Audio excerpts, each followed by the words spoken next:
तो वहीं यूपी में व्हीकल स्क्रैप पॉलिसी लागू हो चुकी है, जिसके तहत अगर आपके पास 15 साल पुरानी कोई भी गाड़ी है तो उसकी कीमत मात्र एक कबाड़ के रूप में रह जाएगी। वहीं कानपुर देहात में परिवहन विभाग की ओर से इस पर तेजी से कार्य शुरू कर दिया गया है।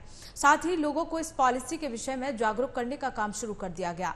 इस दौरान व्हीकल स्क्रैप पॉलिसी को लेकर किस तरह की तैयारियां हैं, इस रिपोर्ट में देखिए। कानपुर देहात की सड़कों पर अब नहीं दौड़ेंगी 15 साल पुरानी गाड़ियां। आपको बता दें कि स्क्रैपेज पॉलिसी के तहत अब 15 साल पुरानी गाड़ियों को जब्त कर स्क्रैप किए जाने का एक नियम शासन ने जारी किया है, जिसको परिवहन विभाग प्रभावी रूप से जिले में लागू करने के लिए कवायद में जुटा है। आपको बता दें कि परिवहन अधिकारी ने जानकारी देते हुए बताया कि अभी फिलहाल यह पॉलिसी सरकारी वाहनों पर लागू की गई है। जिले में 197 ऐसे वाहनों को चिन्हित किया गया है जिन्हें जल्द ही स्क्रैप किया जाएगा। आगे यह कार्रवाई प्राइवेट वाहनों पर भी लागू होगी।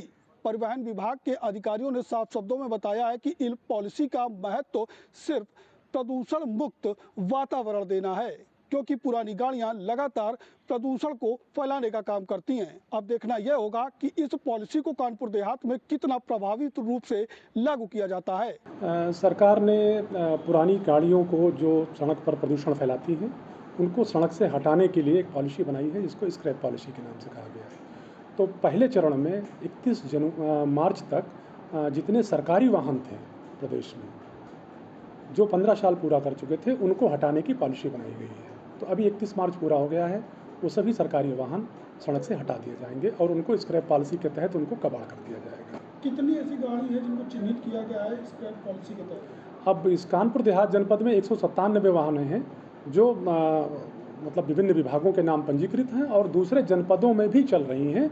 उनकी एक सूची बनाई गई है और वो कबाड़ कर दी जाएगी। विभाग की तरफ से किस तरीके लोगों को अवेयरनेस किया जाएगा इस पॉलिसी के विरोध में? बिल्कुल, ये सरकार की एक बहुत ही महत्वाकांक्षी पॉलिसी है और सरकार ये चाहती है कि जितनी पुरानी गाड़ियां हैं जो सड़कों पर प्रदूषण फैलाती हैं और सड़क पर जन मानस के लिए खतरनाक हैं, उनको सड़क से हटाना है और उनके स्थान पर नई वाहनों को की सेल करानी है। तो पुरानी गाड़ियां जब हटेंगी तो उनको अगर वो स्क्रैप पॉलिसी के तहत किसी अच्छे रजिस्टर्ड स्क्रैप सेंटर पर अगर वो वाहन बेचते हैं, वहां अगर कबाड़ नीति के तहत उसको हटवाते हैं तो उनको नए वाहनों के रजिस्ट्रेशन में भी सरकार छूट देगी। तो इसको एक बहुत ही अच्छी और बहुत ही महत्वाकांक्षी योजना है सरकार की, जिसके लिए हम लोग सबको प्रेरित कर रहे हैं और हम लोग कोशिश कर रहे हैं कि पुरानी वाहनें सड़क से हटा दी जाए। कहीं ना कहीं पॉल्यूशन में भी कारगर साबित होगा रोकथाम। बिल्कुल बिल्कुल, ये प्रदूषण में बहुत पुरानी गाड़ियां हैं जो बहुत सारा प्रदूषण करती हैं और जो हमारे मतलब एटमॉस्फेयर के लिए बहुत ही खतरनाक है। इन्हीं सब बातों को ध्यान में रखकर सरकार ने ये पॉलिसी लाई है। निश्चित रूप से बहुत अच्छी पॉलिसी है और इससे हम सबको लाभ मिलेगा।